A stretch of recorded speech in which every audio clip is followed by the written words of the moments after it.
what's up? Welcome to NyuMu, the most consistent new music podcast recorded in a college closet, and also the only new music podcast covering the the latest in new music from all over the world. I don't know why I stuttered for a second. Like I had to think about what are we the only of? No, but the only new music podcast covering new music from all across the world. The latest, okay? And we're gonna start things off with our standout, as I usually do. But before we do that, if you want to listen to the songs that I will be talking about in today's podcast, just pull up NyuMu number 14. That's NYUMU 14. And bam, look at that. All the songs that you want to hear from, this episode, you can just pick right up. You just press play, listen to a song, come back, press play, or you can just listen to all the songs and then listen, or you can listen to this podcast and then listen to the songs. I don't really care what order you do it in. It's just like, it's nice to have a point of reference. Otherwise, I'm just sitting here talking to myself. All right, so let's get into our standout track. Miss VAVA with 5+ Girls. So Miss VAVA is a Chinese rapper, but I think that she might have like a distribution deal with Universal Music Thailand. Not Thailand, sorry. Tijuana. What the fuck? What am I about to say? Tijuana, no. Universal Music Taiwan, sorry. And I didn't even know that she had a distribution deal. I thought she was just completely signed to Universal Music Taiwan. But it all makes sense with this new development of, her being pulled from this Chinese TV show and the issues that rappers in China are having, which I'm going to get into. But let's talk about the song. First of all, VAVA is one of the most charismatic new artists coming out of Asia or anywhere, to be honest, quite frankly. She just has this vibe that she carries about, like, fucking positivity and female empowerment, all that shit. And I'm just really like about her message, and especially the message behind the song. I mean, I do not speak Chinese, but Google Translate speaks a little Chinese. So, I just pulled up some of the lyrics and I'm kind of looking at it, and she's just like, you know what, you can call me a drama queen, whatever, but I'm that, I'm that person. I'm independent. I'm doing my own thing. I'm not sure if she means independent, because she says she's still independent. And she also, and Google Translate trying to make sense of this. It's like occupation of all site, but still independent. That's what Google Translate thought that line says. Basically, she's not signed. And I mean, it's also just interesting to think about, the climate of Chinese hip hop and how it's being censored, and it's probably best not to be signed. It's probably best to just, have like a lane where you can just upload music. I think the name of the site that most Chinese rappers upload to is called Weibo, Weibo, and you have to be a member of the site to, like, view music and shit like that, which would essentially mean that you either have to speak Chinese or have, like, a pretty good like add-on for like Windows. What's the Windows internet browser called? Edge? You have to have a pretty good add-on for like Google Chrome or Mozilla Firefox, because otherwise you just be saying like, I don't know what this says. Page translate doesn't work too well. So there's kind of like a barrier between like Chinese hip hop and the outside world. And to be honest, I listened to some other Chinese music, and it seemed as though there's kind of like, when I say Chinese, I mean like mainland. There seems to be like a barrier between, mainland Chinese music in general, not just rap music, and the world. Just the way that like kind of music is put out. A lot of these Chinese language artists will be uploading music through a label from Hong Kong or Taiwan, something like that. But this song, it has a kind of like almost like 90s synth pop vibe. I don't even know. The only thing that I could compare the style of pop music to, and it's gonna sound really bad, is those like really corny, like almost porno soundtrack quality songs. But it doesn't sound like, cheap and like I guess inauthentic. I guess porn soundtracks are inauthentic, whatever. But it doesn't have that vibe to it. I just like the versatility that VAVA has. And the fact that, while she can jump on, like an EDM or a trap beat or whatever you have, she can also jump over something that sounds like It hasn't been popular in like 20 years, and make it sound like fresh as fuck. This song also features I guess I'm not sure if they are a rapper or a producer and a rapper, or just a producer, but it features Trouble, which I'm pretty sure does the background I'm pretty sure he does the background vocals or whatever. Um, but I kind of want to get more into this. Well, it's crazy. I've been completely dodging it, but I'm pretty sure I said she was like one of the more charismatic, or the one of the most charismatic MCs coming up right now. And I gotta say also, she's cute as fuck. Like, I have the biggest crush on VAVA of all time. Like, she looks like, just take FKA Twigs aesthetic with, I mean, I guess just like a Chinese woman, and bam, you got VAVA, and that's just what she kind of like looks like to me. That's just kind of like how she feels like to me in terms of charisma. Just like, oh my god, like, sorry, I just sound thirsty as fuck. That is not the intention. Let me get back on topic. I kind of want to talk about this whole like Chinese crackdown on music, or on hip hop music thing, because like, I mean, if you followed just like kind of, just like even slightly closely to, I guess, Chinese culture, Chinese kind of like way of like censorship and shit like that. Censorship is not new. I guess it's relatively not relative. I don't even think it's relatively new for hip hop. So apparently, I read an article that said like within like the past year or so, they've been trying to like fill Chinese hip hop with like patriotic music to kind of counter like the new hip hop wave, and make it so that the message would at least like reflect, I guess, whatever aspect of Chinese culture that they wanted to reflect. But basically, the shit that they find, the Chinese government finds to be deplorable, rose to the top. So people like VAVA, people like I don't know, damn, I thought about it, and I can't really pronounce any of the other Chinese rappers' names. But people like VAVA essentially, and essentially what happened with her is she was taking off this TV show called Happy Camp.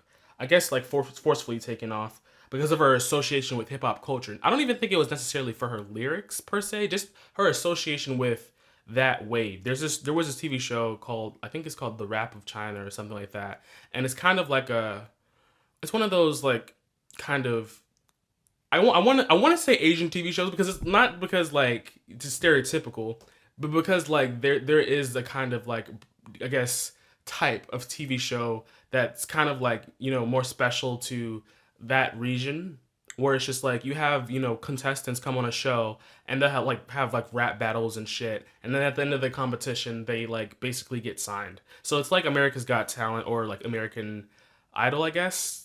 I don't really watch those shows, so I'm not really sure, but it's like that, only rap, and only like if that's something like that happened in the United States, like that rapper or whoever would not get put on, just because that's not how people consume rap music. But that's how people kind of consume rap music in like Korea, and I guess China too, with the the introduction of this show. And then they've been had like a pretty good rise up into like mainstream, even like American culture almost, with like artists like fucking, what is their name? Is there Higher Brothers? Fuck. May Say Way. His group. I forgot. I'm pretty sure his name is Higher Brothers, because they're like on 88 Rising. Yeah. So like with the rise of like 88 Rising as a YouTube channel covering all facets of Asian culture, it seems like, or at all different types of Asian cultures on their channel and stuff like that. It's been like a pretty steady, not steady. It's been a pretty intense and sharp incline into the mainstream sphere with rap music from that region. And to see it kind of curved is kind of disheartening. But at the same time, like I said, Vava's most popular single, which is what is that song called? Oh my god, that's My New Swag. Okay, that's what it's called. My New Swag. That song is distributed through Universal Music Taiwan, and everybody knows that although the Chinese government thinks that fucking Taiwan is China, and there's like this one China policy. Fuck that. China, like, everybody knows Taiwan is not China, so like fuck it. And I guess like that's like the kind of route that you have to go, either that or just being on YouTube or Weibo, or if that's even how you pronounce it. I'm not even sure that's how you pronounce it, but I know it's spelled Weibo, whatever. So it's just kind of interesting to see where that goes. And I'm not gonna lie, the kind of nature of that story coming up this week, it just seems as if like it was made for this song to kind of, be the standout because I mean essentially what else is even happening? I'm not saying that this became the standout because nothing else was happening, but I'm saying that the story definitely contributed to that, its nature and the kind of the way it affected me because I have to look at Vava's music differently now because essentially I don't know if this will affect her music output or if she will just decide to stop rapping all entirely or if she'll just start rapping more but under Universal Music Taiwan. I don't know what that means. It could be the best thing ever to happen for China to just censor Chinese artists because it'll influence them. I guess not influence them, but it'll persuade them more to go outside of China to distribute their shit. I mean, like I'm saying, I could see VAVA on 88 Rising. Like, it'd be cool if she was just on 88 Rising like next week. That'd be cool as fuck. And I don't see why it couldn't like fucking happen. I mean, hey, you push them out, they're gonna get on a bigger platform. Maybe that's the way I'm kind of looking at it. So next we got our new tracks. I'm gonna talk about some tracks that I found to be interesting this week. First one, Dillon Francis with Ben, featuring. I'm gonna butcher these, so I would butcher these if I tried to, say them in the accent of their language of Spanish. So I'm just gonna say them like fucking gringo, fucking. This is how American would say it. Arcangel and Quimico Ultra Mega. Maybe that's a butcher. I got it. I got it. I take the L, fam. That's a butcher. But that's how I'm gonna say it. This is a kind of EDM rap kind of fusion. I think Dillon Francis is essentially like an EDM producer because I've seen like his music like over the like past like 2 months or so, and I've been like but this song I felt the delivery of Arcangel was just so fucking insane that I was just like this is one of those songs. And it's just one of those songs as well that not to say that I even explain what one of those songs even mean, but it's the kind of song where you listen to it and you go, okay, this is why the argument that like lyrical substance is the only thing that matters in rap music, this and that, it kind of defeats that kind of argument in some respects because his delivery is just insane. I don't know what he's saying per se. I get some glimpses because I know some of the Spanish vocabulary, but essentially I know when somebody's going off. They could be going off about nothing. They could be going off about sliced bread. But essentially, when you come off with that much energy, with that much charisma, it kind of makes your mind fucking explode. And then this song has another important lane, an interesting lane, because it brings up, not talks about, it brings up the importance of, and especially at EDM music, standing out and having, I guess, unique and detailed kind of instrumentation and sounds, which might seem like obvious, but sometimes people don't want to overproduce. You make something that's too complex, too many chords, blah, blah, blah, blah. It's not going to sound poppy. But this thing has like a bunch of weird, random percussion and like glitchy ass shit. Not like super glitchy, like fucking Death Grips or something. I'm not saying that. I'm just saying it definitely has distinctive sound. And it made me think back to like the day of like fucking Manny Fresh and like how he would just sample out all this weird ass shit. And I'm just thinking like people kind of sleep on the importance of having like a sound that sounds like your own. And I feel like this song does a good job of like bringing in sounds that are not really, I'm not really hearing in mainstream kind of EDM or pop or whatever have you. Like you hear sirens from time to time, but like the siren in this song, I can't even explain it. It's like a wacky kind of weird like it's just so fucking weird and shit like that.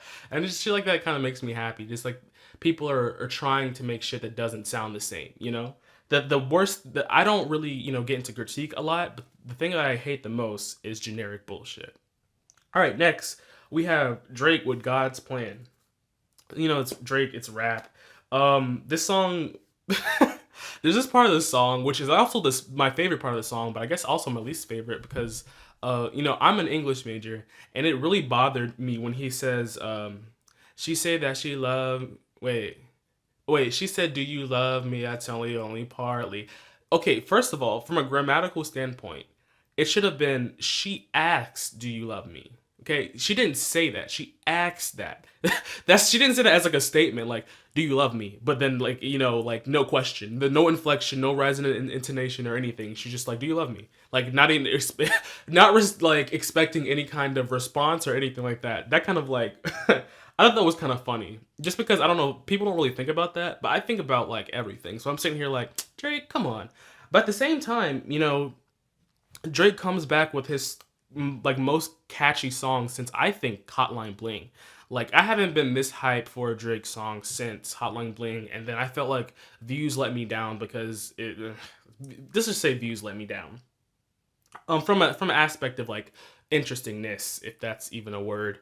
But this kind of delivery that Drake is giving this song just like really lets me in on his like kind of like I guess creative process, if that's what you even want to call it. What I'm basically trying to say is you can tell that Drake is bringing in writers because his delivery sounds very youthful. And I'm not saying Drake is old, but he's doing like uh like he's doing the Playboy Cardi, the little Uzi Vert, like on shit, and it's just like Drake, you really don't usually do that, so I'm kind of confused by that. I'm not sure if people are picking up on that. They're probably not, just because every song kind of like does that these days.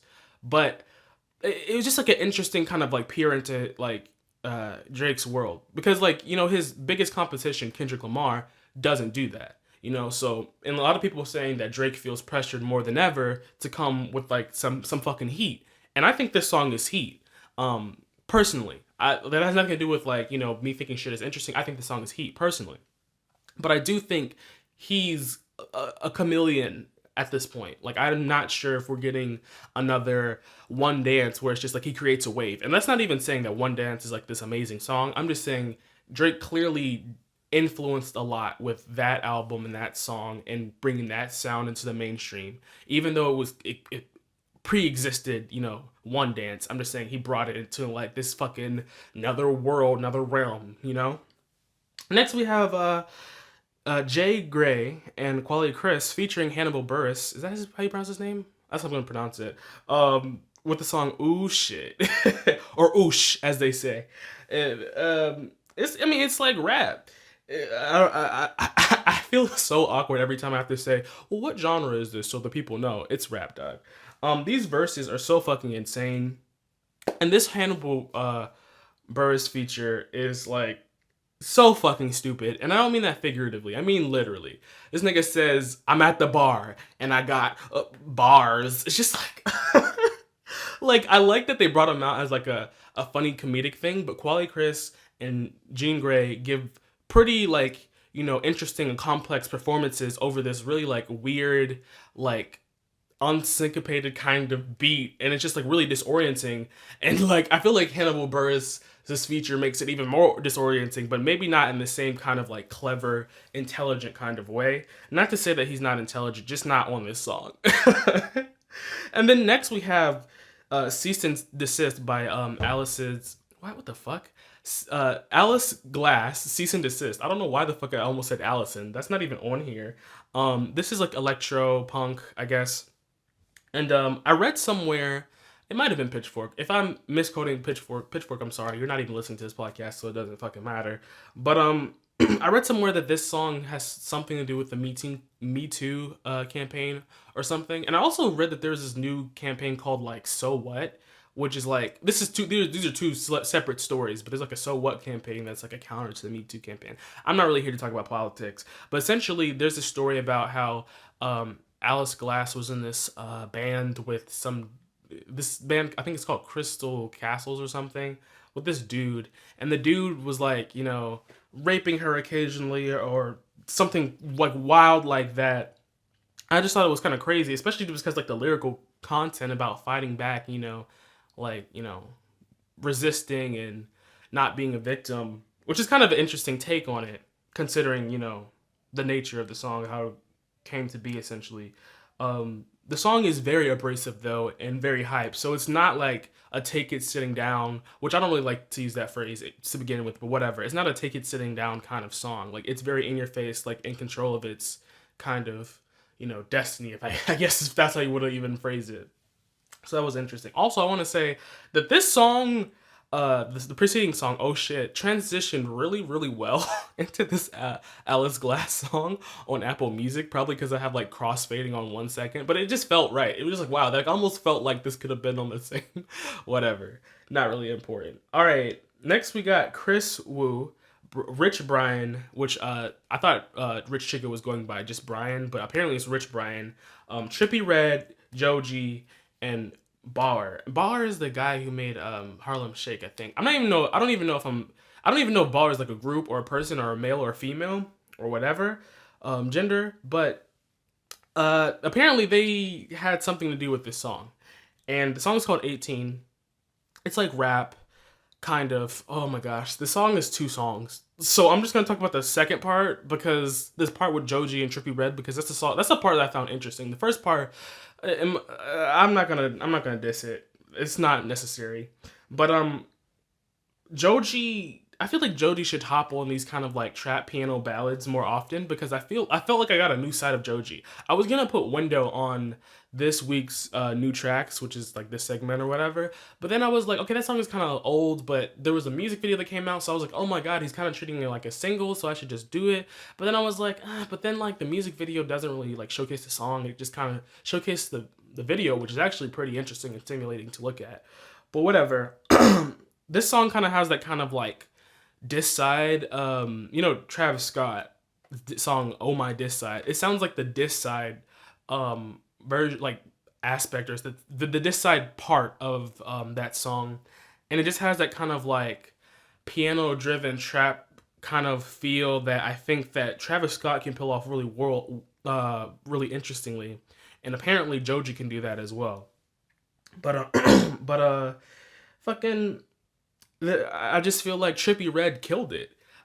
Essentially, I didn't know that he really had it in him, but just because I really haven't been following his music that closely, I listened to like his last mixtape or whatever, and I was just like, you know what? I'm not gonna listen to this whole thing. It really didn't grab me, but I felt like this grabbed me, so I'm really paying attention to him now. Next, we got Tricot with the song "Bumbum ni Notte." Bumbum ni Notte. I think that means like on the boom or something. That's what Google Translate thinks it means. I really should know because Japanese minor. I'm a Japanese minor, but whatever. This is a rock song. I guess rock pop.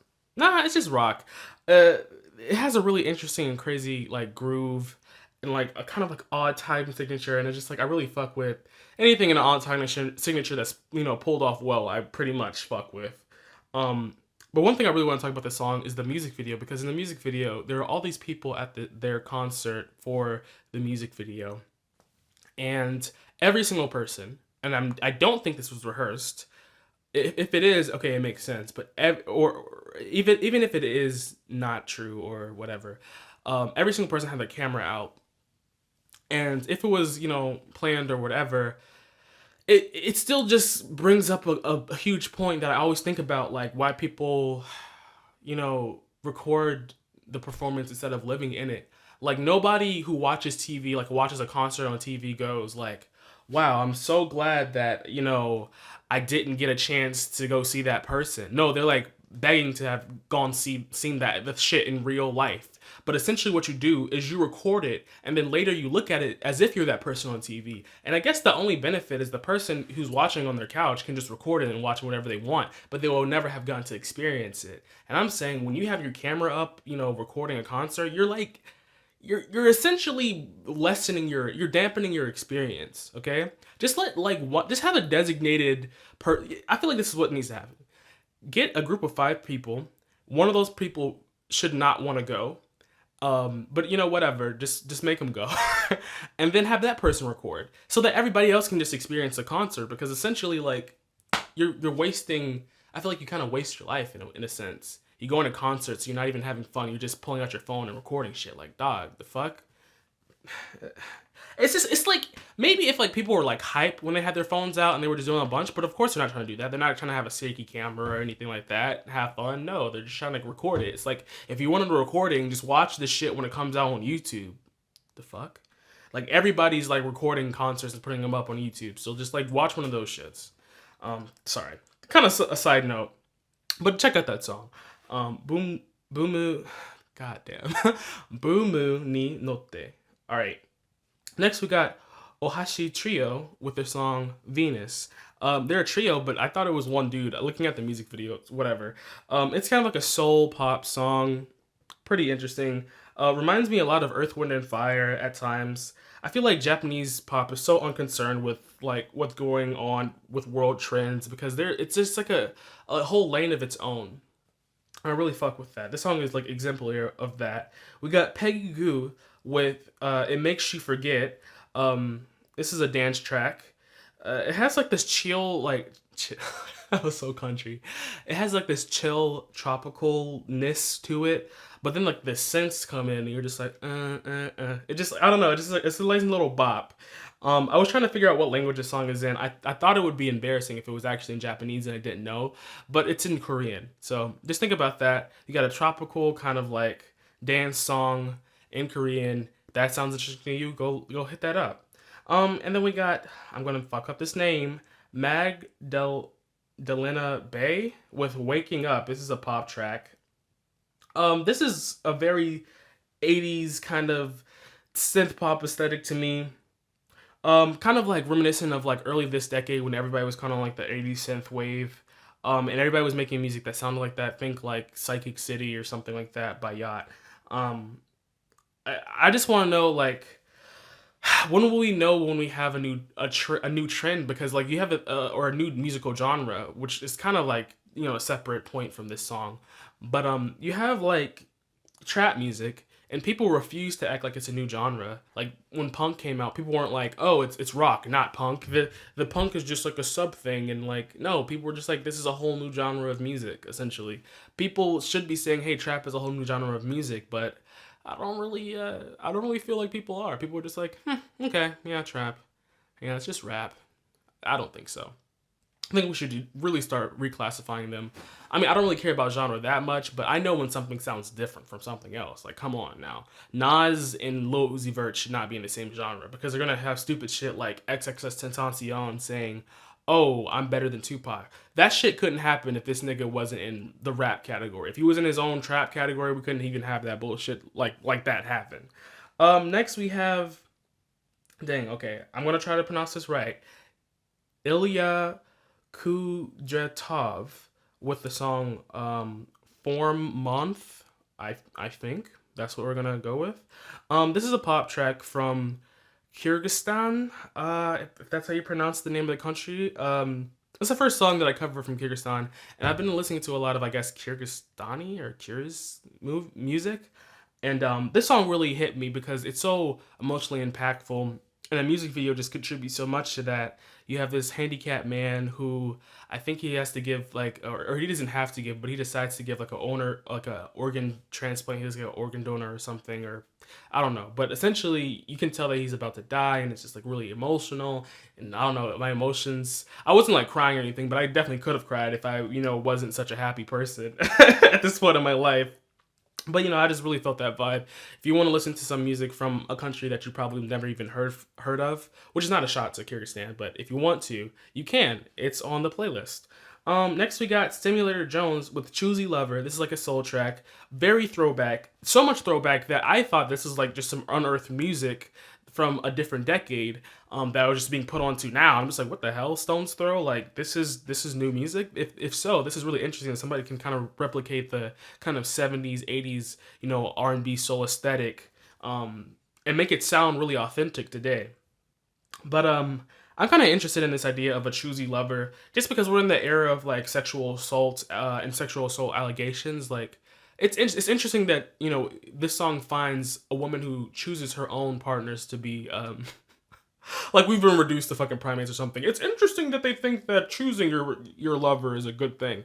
But I don't know, a song that's kind of subliminally about consent is really interesting in a time like this, especially since it sounds like shit. Especially since it sounds like it's from another fucking decade. That's what I meant to say. Next we got, not to say that it's a song about consent. That's just how I interpret it. But next we have Mint Mate Box with the song Maiku Cute.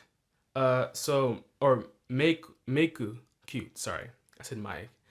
Anyways, I'm interested in this specifically because the vocalist's voice is so distinct. I have a feeling that it's her natural voice, but it's so like high pitch that it's almost like, I guess what we refer to as chipmunky or whatever have you. Thought it was just kind of interesting, and also the music video was pretty funny. There's like the lead vocalist is like setting up dominoes, and some random dude comes out of nowhere and just like I think she like kind of like let goes of it because she like trips or something, and he just kicks it in midair. It's fucking hilarious. Next we got Khruangbin with Evan Finds the Third Room. This is this is a kind of instrumental R&B soloist-esque kind of song. I just want to know what the third room is. And then this song is just super groovy. It's got, you know, fucking slapping bass. Well, it's not the slappiest bass, but it just gets me in a vibe. I don't want to talk too much about this song and like, you know, the nature of it, because I'm going to be talking about their album. I wish I knew how to pronounce their name, but hopefully I will on Thursday when we have our second podcast episode of the week. And then we have MCFH. I'm not sure if that's how you pronounce his name because this is Ballet Funky and it's from Brazil. I'm not sure if it was pronounced FH or whatever, however you pronounce those those letters in Portuguese. Bumbum Taradinha, maybe. But of course this is Ballet Funky. It's a Ballet Funky song that doesn't feature the Ballet Funky beat. So the Ballet Funky beat is like cha cha cha cha cha. Okay, but this song has the reggaeton beat, which I cannot easily replicate because I don't remember it. I just know that it has that beat, and it's kind of interesting because it also has like this. I'm presuming to be a sample of a Middle Eastern song, which that's pretty typical in Ballet Funky music at this point. But I just thought that was, you know, something that you don't really see too often. Does that even make it reggaeton? Like, you know, if it doesn't have the Ballet Funk beat, you know, and it just has a reggaeton beat, is that now like a Brazilian reggaeton song? I don't know, but I don't think that exists, so we're just gonna call it Ballet Funky. The delivery though is hype as fuck, and like I was listening to this song today coming out of the hair salon because yes, I go to the hair salon, and I was just super hype in the fucking Hardee's in the Hardee's drive-through. Next we got Jessie J with Queen, the acoustic version. I have not heard the original version. I don't really want to just because like I feel like it will sully this. Is that the right word? I don't know. Sullen? I don't know. Whatever. I feel like it will, you know, fuck up my interpretation. Not interpretation. It will fuck up the feel of this song for me because I just felt this acoustic version so hard, like in my chest. Like I don't even know. I feel like Jessie J is kind of with this song. It might be a shift towards a more singer-songwriter sound. I know that she was already a songwriter to some extent, or she might just be a songwriter, period. But what does this shift to, you know, singer-songwriter mean? Is it in response to, you know, the decline in pop music and the takeover of hip-hop? I'm not really sure because, I don't know, I don't feel like Jessie J is necessarily anti-hip-hop. But, one thing that I really found captivating, other than Jessie J's, you know, absolutely stunning voice, is the piano playing. Oh my god. Like, the tone and the sound, the production, like, the sound design behind that piano is just insane. That piano sounds really, really beautiful.